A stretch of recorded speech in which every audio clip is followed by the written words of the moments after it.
a monument to her success, and from its sterile perfection, she looked down on the city below.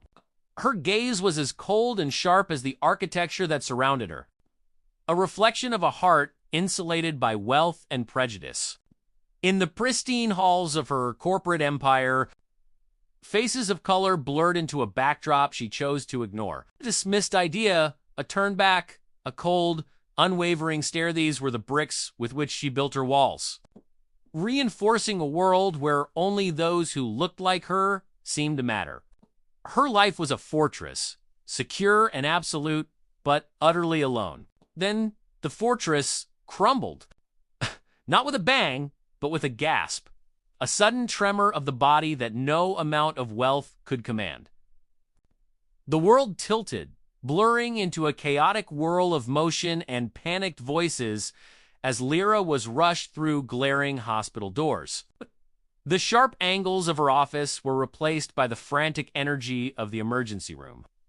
Her power suit traded for a thin hospital gown. She later awoke to the quiet, rhythmic beeping of machines in a room painted in shades of sterile white. The faces that swam into focus were not the ones from her boardroom. They were the calm, compassionate eyes of a doctor and the gentle, attentive gaze of a nurse. In the days that followed, Lyra's world shrank to the four walls of her hospital room, and her life depended on the very people she had once deemed invisible. She watched the doctor's skilled hands work with a quiet focus, his voice a steady, reassuring presence that cut through her fear. The nurse was a constant source of comfort, offering a cool glass of water, adjusting a pillow, or simply bestowing a touch on the arm that spoke of a deep, unconditional kindness.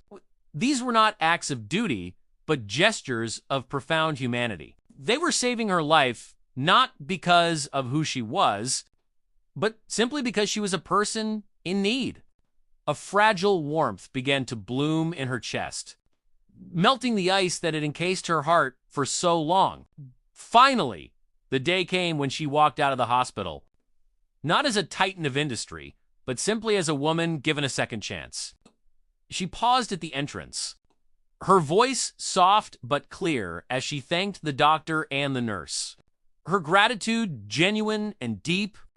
As she stepped into the warm sunlight, the city looked different. The faces of the people she passed were no longer a blur.